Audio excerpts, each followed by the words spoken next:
Senhor presidente, deputados, deputadas, bom, esse era um projeto que a gente esperava que viesse algo parecido à casa, porque a gente sabe que essa operação, chamada Operação Delaware, ela é a parte central hoje do processo de enfraquecimento das finanças públicas do estado do Rio de Janeiro. A gente, durante um ano inteiro, trabalhou junto com vários deputados e deputadas, deputado Valdec Carneiro, deputado Anderson Moraes, deputada Marta Rocha, deputado Eliomar Coelho, deputada Renata Souza, deputado Alexandre Freitas, não sei se eu estou aqui cometendo o equívoco de me esquecer de alguém, para apurar, né, o que foi essa operação. Resumidamente, essa foi uma operação eivada de ilegalidades, do início ao fim. Primeiro, porque ela foi uma operação que foi, de certa forma, plantada. É evidente que o governo do Estado, na gestão de Sérgio Cabral, foi deixando de repassar recursos ao Rio Previdência, aprofundando nele um desequilíbrio financeiro e induzindo o Rio Previdência a realizar captações de recursos no exterior. Não faltaram avisos do Tribunal de Contas, não faltaram avisos do Ministério Público, e esse caminho foi seguido durante todo o governo Cabral, induzindo a essas operações no exterior. Depois, essa operação é feita em bases legais fragilíssimas, porque a Secretaria do Tesouro Nacional tinha autorizado uma operação no mercado interno com Caixa Econômica e Banco do Brasil, que aconteceu no ano de 2013, mas que fez uma série de ressalvas sobre o que poderia ser feito e de que forma. Já em 2014, com base no parecer da operação de 2013, é feita uma nova operação com valores ainda maiores, de forma completamente diferente do que tinha sido a primeira, mas se utilizando do primeiro parecer.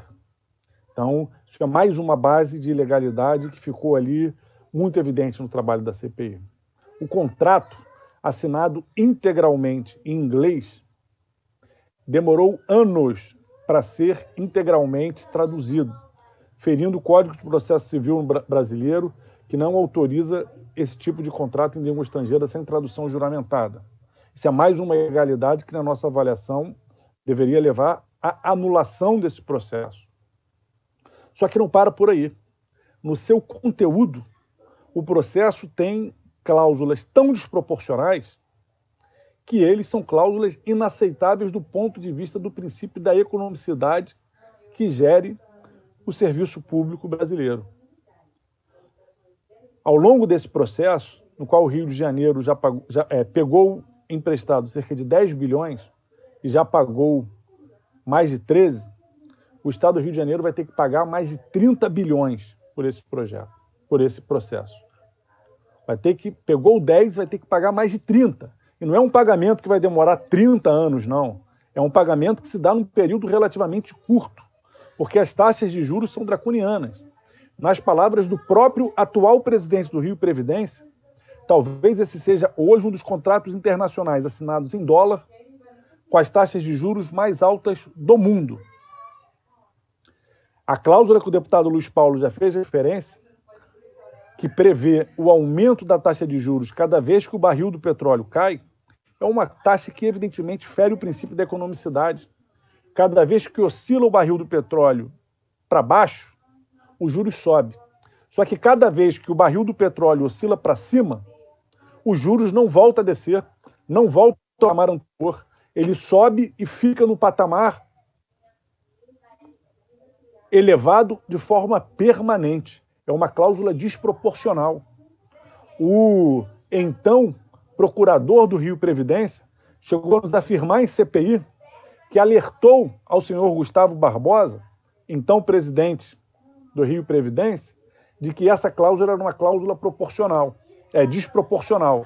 Nós pedimos a comprovação desse alerta, ele informou que fez oralmente, por telefone, para o ex-presidente do Rio Previdência, Gustavo Barbosa, que sem dúvida nenhuma é um dos grandes responsáveis por essa operação tão lesiva aos cofres públicos do estado do Rio de Janeiro.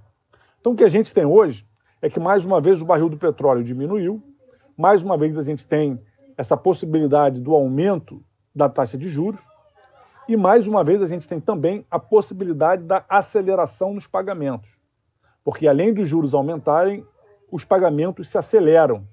Então, como já foi apresentado pelo deputado Luiz Paulo, a gente teria uma aceleração que, nesse momento, teria um impacto ainda mais nocivo para os cofres públicos do estado do Rio de Janeiro. Por um lado, aumentaria os juros, então aumentaria a dívida total, e, por outro, teria uma facada imediata nesse momento. O que o governo do estado concluir, tenta fazer, por favor, Flávio, para concluir, é pagar para não ser penalizado. Só que esse pagamento também é amargo. O governo do estado do Rio de Janeiro está abrindo mão de mais de 400 milhões de reais numa operação que inicialmente somou de dinheiro conseguido 10 bilhões, então por isso que ele estabelece essa referência da taxa de juros, mas a verdade é que a gente está tomando mais veneno para tentar se desintoxicar dessa situação que está nos matando. Então, assim, para concluir, eu quero dizer o seguinte, esse é um projeto que a gente tem que contestar, esse é uma operação que a gente tem que contestar judicialmente.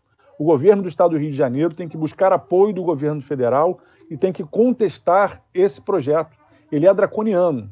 O governo do estado do Rio de Janeiro não pode sequer declarar moratória, porque, por lei e da maneira que ele foi estruturado, o dinheiro do royalties do petróleo vai primeiro para o exterior e só o que sobra é repassado para o Rio de Janeiro, o que obviamente nos fragiliza muitíssimo. Então, a contestação tem que ser feita na justiça ou em conjunto com o governo federal.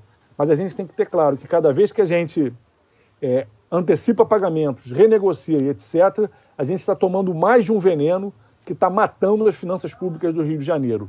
Por 10 bilhões, vão ser pagos mais de 30 num período de cerca de 10 anos. É um contrato draconiano que está arrebentando as finanças do Rio de Janeiro e que foi feito com consciência de que estava arrebentando as finanças do Rio de Janeiro.